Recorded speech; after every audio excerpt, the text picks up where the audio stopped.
Hello guys, how are you? I am Rai and I welcome you all to the ninth video of our C programming tutorial. So friends, इस video में हम सीखेंगे कि हम if else statements के अंदर जो इन braces का यूज़ करते हैं वो हम किस लिए करते हैं और इसके पीछे क्या लॉजिक है और किस तरीके से हम किस टाइम पे इन ब्रेसेस को ड्रॉप कर सकते हैं। ओके, सो सबसे पहले हम थोड़ा अपने आप को रिवाइंड करते हैं, अपने माइंड को।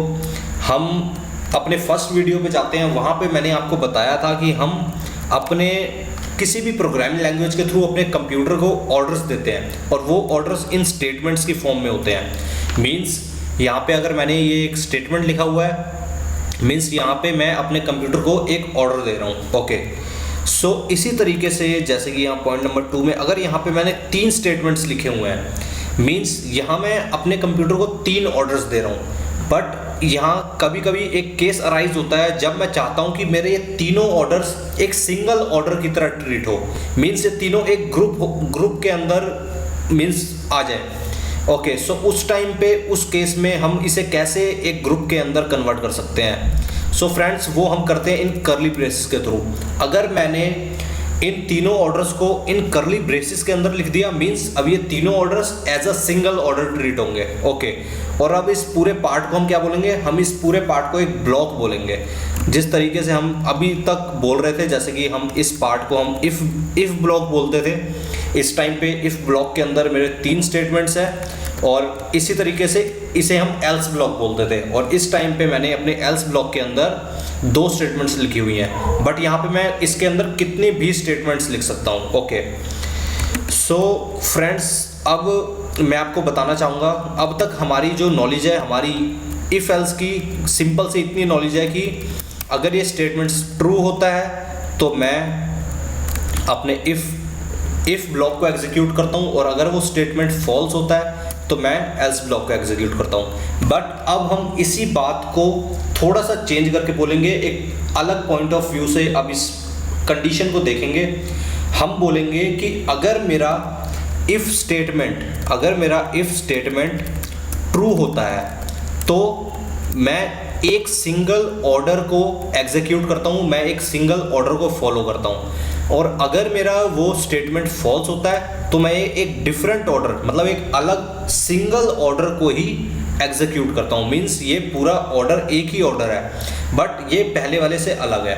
मीन्स यहाँ पे मैंने यहाँ नोट्स में भी इसे मेंशन किया है इस तरीके से कि अगर मेरा कंडीशन ट्रू है तो मैं ऑर्डर 1 को फॉलो करूँगा, अदरवाइज मैं अपने ऑर्डर 2 को फॉलो करूँगा। ओके, और जैसा अभी मैंने आपको ऊपर बताया कि आप सभी को पता है कि अब वो ऑर्डर एक सिंगल लाइन का स्टेटमेंट भी हो सकता है जैसा कि ये, या फिर वो मल्टीपल लाइन का स्टेटमेंट भी हो सकता है, मीन्स वो एक ब्लॉक की फॉर्म में हो। ओके, सो फ्रेंड्स, अब तक की हमारी नॉलेज में हमने जितने प्रोग्राम बनाए इफ एल्स के, उसमें हमने ये ब्लॉक्स का यूज़ करा था।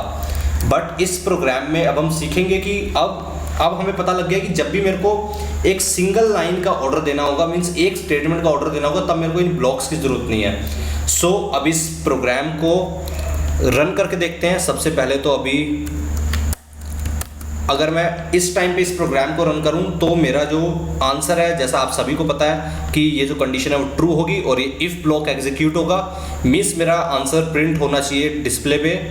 माई name is Rai, I love to code, I can type faster than I can write, and really I can type faster than I can write, it's true.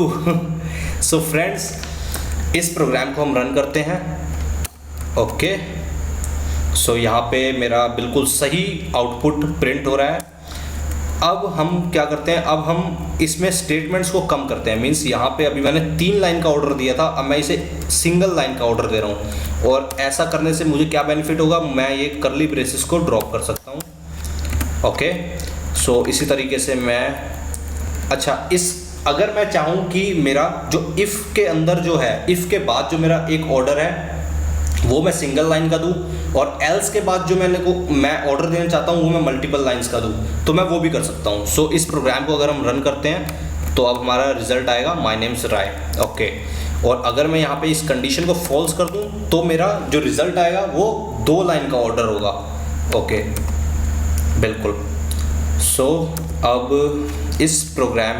इस video में यहाँ मैंने कुछ नोट्स बनाए हैं जो आपकी अंडरस्टैंडिंग को और बढ़ाएंगे।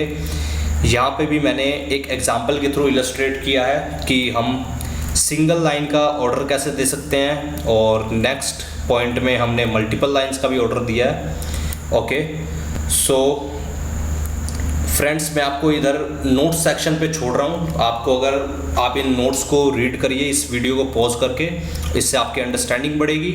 और अगर आपको इस प्रोग्राम में किसी भी तरह का कोई डाउट है इस वीडियो के कंटेंट में, सो प्लीज़ अपना डाउट हम तक पहुँचाए मैसेज के थ्रू, कमेंट के थ्रू, मीन्स किसी भी वे में।